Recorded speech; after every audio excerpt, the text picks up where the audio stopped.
Hi everybody, welcome to 2 Out the First. It's April 24th, 2023. I'm Ryan Balaji. Good to have you with us. Hope you had a great weekend. Hope you enjoyed some golf, got to play some golf, watch some golf, whatever you chose to do. There's a lot of action in the world of golf around the world for once, which was pretty awesome. And lots of interesting results to get into. We'll start with the Zurich Classic of New Orleans, which ended with Nick Hardy and Davis Riley each picking up their first PGA Tour wins. They won as a duo. They had the straight in terms of their 4-round scores. They had a 63, a 64, a 65, 66. They played great in alternate shot on Sunday to notch the win, set a tournament scoring record for the dual, the team version of this event at 30 under par, won by 2 shots over Team Canada number 1, which was Adam Hadwin and Nick Taylor. There's also a second Team Canada, Michael Gligic and Taylor Pendrith, who got the money. But they wound up winning the tournament. The guys who finished in third were Wyndham Clark and Beau Hossler. They were the 54-hole leaders. They did not have a particularly good final round of alternate shot. Birdied the last to finish in solo third. Defending champions finished T4th, which I believe they finished T4th, Patrick Cantlay and Xander Schauffele, along with Matthew Neesmith and Taylor Moore. Kind of felt like a weird tournament because the way that it wrapped up was like 30 minutes ahead of schedule on CBS.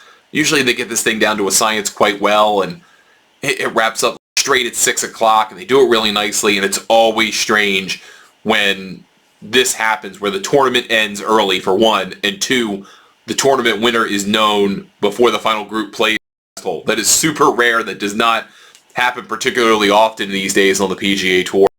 And it just kind of felt weird on the CBS telecast for Andrew Catalon, and of course people tune out CBS golf events when they don't hear Nance's voice, which is kind of weird. I think that they get that tick of like, all right, Nance isn't here, it's not important, turning it off. Nothing against Andrew Catalon, he does a good job, but just not the same.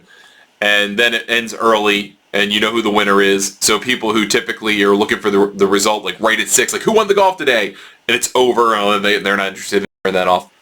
So unfortunate for CBS, I'm sure, but the is kind of in a weird place. Like after the first few years of this new event, doing a team event, and you had interesting teams, like 10 or 12 of them, of star players competing in this thing.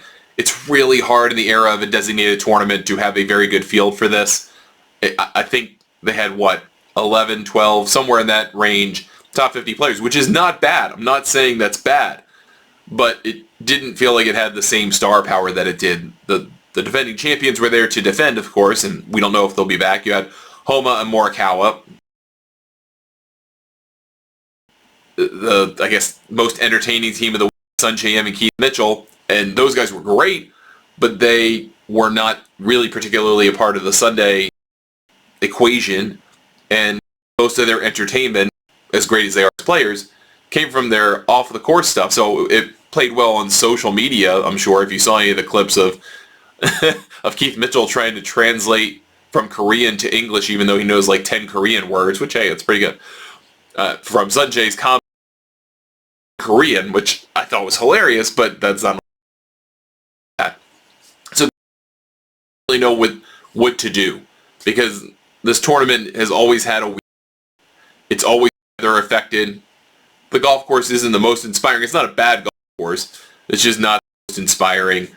And the place on the schedule, just like we're going to have this week for the Mexico Open at Vedanta, which we'll talk about in a minute, but just a very weird spot. And there's nothing you can really make it better, I don't think, unless you moved it to the fall, and then you probably still make it worse, because you're not going to get top players to compete then. So I don't know the right answer. I like the tournament. I like the idea of having a team event. I wish there was some way to do this more often and maybe do it in a match play format instead of a stroke event, but there's got to be some kind of change here, and I just don't know what exactly would make it better, and it would make it sustainably better, not just better for like 2 or 3 years, because it's new and different. Oh well. This week the Mexico Open at Vedanta is not star-studded. Jon Rahm is the defending champion. He is world number 1 for a reason. He is, if you are in a better, or even not, he is plus 280 to win the tournament, which means less than 3 to 1. That is like Tiger Woods in his heyday kind of betting numbers and odds. So the expectation, obviously, is Rahm's going to win pretty easily. that doesn't mean he's got an easy chance. It's not like he's minus 500. Like, this is a certain thing. Still some doubt to this, of course. But the players behind him that are best challengers for him, Tony Finau's part of this field, played well last year, so that kind of makes some sense. Wyndham Clark played well with Bo Hostler just a couple days ago, played well in the Zurich Classic, and has been playing good golf this year. Gary Woodland's in the field, been playing better this year. Alex Noren is the third of 3 top 50 players. He's 49th in the top 50 of the official world golf ranking. Not a great field, but a golf course also that will probably invite Catalan time. Maybe it'll be Nance, I don't know, but it's going to be on CBS. And that's, it's just kind of a bummer. I mean, one of those tournaments where you have to have these on a schedule where you have so much that matters or feels like it matters or feels like it's a big deal. You have to have ones that don't particularly feel as big to make the other ones matter a little bit more, I guess. And it's just going to be a weird week to have kind of 2 down weeks in a row in terms of fan interest. And then you get into having a Texas swing and having the Wells Fargo, and then you're at the PGA Championship. And all that stuff's going to happen quickly once we get into May. So the last week of April, just kind of throw it away. I turned 40 on Sunday, so birthday present to me is the Mexico Open final round. But that is it. LPGA Tour, great weekend of golf. I don't know how I feel about the club at Carlton Woods yet. It's in the Woodlands, Texas. It's the new home for the Chevron Championship. Used to be Mission Hills Country Club. Now the PGA Tour Champions has an event there after 5 decades, basically 4.5 decades at Mission Hills, and it's a shame to see the tournament move away from that venue, and then now it's going to have to kind of create a bit of a new identity, because the identity of this tournament used to be the course, right? Playing the same venue every year used to be the women's version of the Masters, where that you play the one major where you played the same course every year. Well, that's not even unique anymore, because the Evian Championship is also played on the same course every year. So you have 2 majors played on the same course every year. Although the Evian, I feel like, still very much feels like a bolted-on major. It never really felt that way, I don't think, at least in my conscious adult lifetime about golf, about the A&A Inspiration or Kraft Nabisco or all the different names it's had over the years. It felt a little different this week, the Chevron. Not that Carlton Woods was a bad host. It was an interesting golf course. Nothing particularly fancy about it. Jack Nicklaus design. Not that it's bad, just nothing spectacular. Nothing that really drives a crowd to go see it. But the golf was really interesting. Lilia Vu is a major champion now, 2-time LPGA winner. She won the playoff over Angel Yin. They both finished at 10 under par to get to extra frames. Angel Yin was trying to nurse it into the clubhouse, made a couple of bad decisions, couple of bad swings, made some bogeys, but birdied the 18th hole, got herself to extra frames, and then hit her second shot right into the water on the par 5 18th, the first playoff hole. That was pretty much it. Lilia Vu hit her second shot over the green, just over. At that point, it was kind of academic. She can make par from there, but she wound up making birdie anyhow after a shaky effort with putter off the green. And she's a major champion. She's 4th in the world. She went from someone 4 years ago when she turned professional who missed 7 of 8 cuts coming out of the LPGA. She shot, I think, he had 3 rounds under par in that first season on the LPGA. Wound up having to go to the Epson Tour. She struggled there in 2022 a little bit. 2021, she won 3 times, found her way back, and now that she's on the LPGA, she has figured out the potential that she was expected to have when she came out of college. Really inspirational story. Seems like an absolutely nice person. I really appreciated it when she talked in the post-tournament news conferences, both on TV and afterward. She used we a lot. She talked about herself and her caddy as a team, and that they did things together. And I like that. I mean, it's kind of why I like Greller Spieth, right? They talk about themselves as we, and making it a team effort. And that's important, I think, thinking about your caddy in that kind of terms, not just someone who's along for the ride, so to speak. And really putting that out into the world is a cool thing. But she has an inspirational story. Her grandfather came over to the United States from Vietnam. Unfortunately, he passed away in 2020. Wasn't, I don't think, COVID related, but a heart condition. And the last thing that he told her, and she talked about this after the tournament, was when she was really struggling, he said, go out there and play your best. And that's the last thing he said to her. And she talked about that getting into her mind on Sunday, and that she had been upset with herself all week because she didn't comport herself as she typically does. She got frustrated. She got concerned. She didn't carry herself the way that she would like. And on Sunday, she heard her grandfather's voice in her head telling her, play your best, handle yourself, do a good job, do right by him. And she did. That's awesome stuff. And there's also a new number one in the world. Nelly Korda eagled the final hole of regulation to finish in solo third place. She jumps Lydia Ko, who missed the cut at this tournament. She's now number one in the world again. So new number one. Jin Young Ko played very well. They got a big tournament this week. And a $5.1 million purse for the Chevron, which is frankly the lowest among the major championships.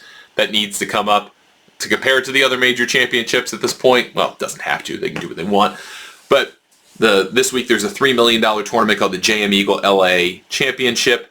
It is a tremendous tournament at Wilshire Country Club, one of the best country clubs in America. It's one of the big five in the Los Angeles area. It's a classic course, really fun to watch.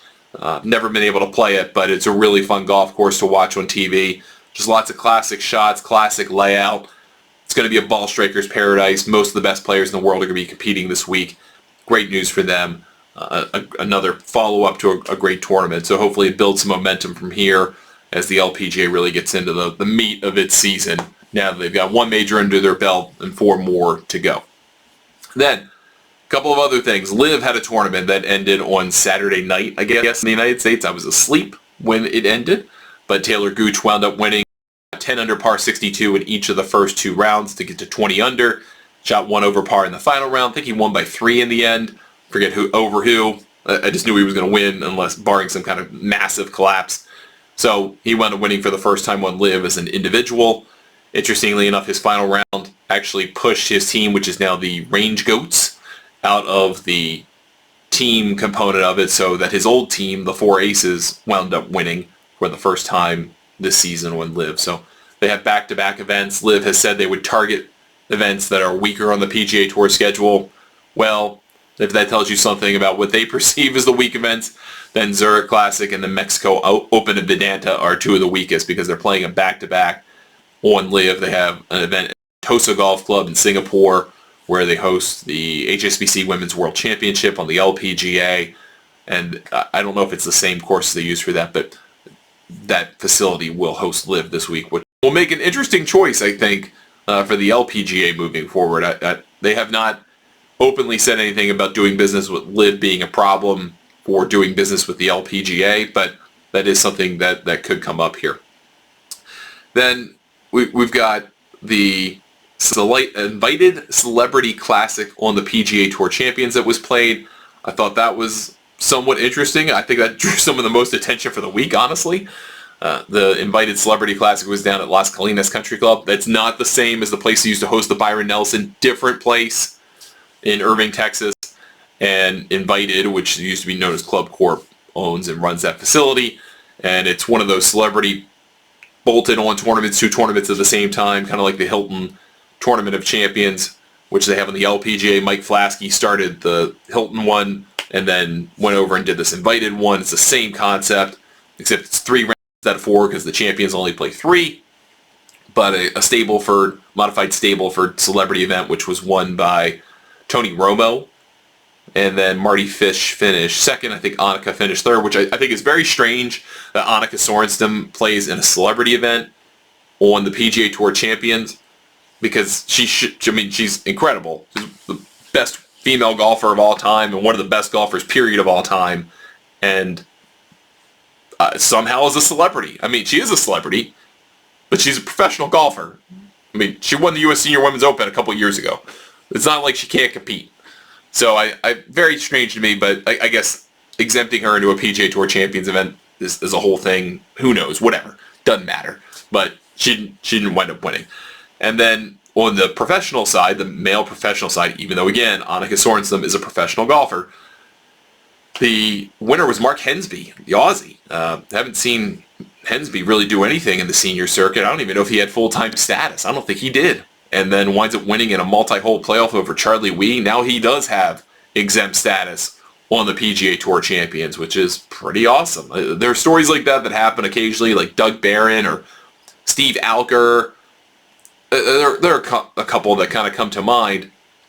But these guys who, they don't they didn't have anything particularly remarkable about them as under 50 players, where they were either journeymen or had very little or weak status on the PGA Tour consistently, and then they get into a situation where they qualify for a PGA Tour Champions event, and take advantage, they win, and they create an opportunity for their career. I know that's not particularly sexy compared to like Bernhard Langer winning a zillion times and was a two-time major champion, or Phil Mickelson coming out when he played the PGA Tour Champions and just beating the snot out of people. Those things are completely different. But it's a really cool, heartwarming story to have that going on this particular week. I don't know. It seemed appropriate. It seemed like a cool thing to have going on in the world of professional golf. And then the Lecom Suncoast Classic on the Korn Ferry Tour.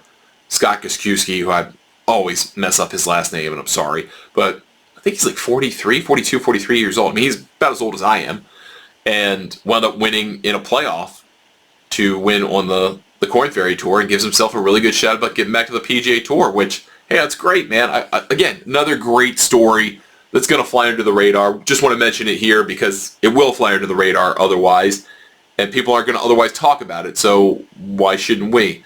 Then I know it's not necessarily a guarantee that you're going to get to the Korn Ferry Tour or from the Korn Ferry Tour to the PGA Tour as a result of winning, but the way that it is construed now, it's really hard for a winner to not have an extremely good shot at making it top 30 in points after the Korn Ferry Tour finals get in. So, I mean, winning in the finals basically assures you of a spot, but winning during the regular season gives you an awfully good opportunity to be one of those 30 players who winds up making it to the PGA Tour next year. And remember, now that they've changed the fall for the PGA Tour and turned into basically a long-form Q school, so to speak, for full status, the players who graduate from the Korn Ferry Tour have to fall off. They don't start back again until January, which a little awkward. Now you've disadvantaged these players because they've got so much rest, or so much rust, not rest. They've got rust from not playing those several months when they get into January. That'll be a little bit strange in my view, and also how they'll fare and kind of intersperse or integrate into the PGA Tour, because they have designated events right away, right at the outset. I mean, they're going to have 2 in the first 2 months at least, if not 3. And so it's really hard for players coming off the Korn Ferry Tour to get starts early in the year.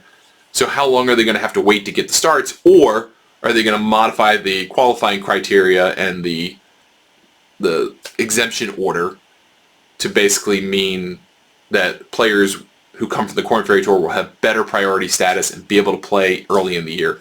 I don't know, and I think that's an important thing to find out.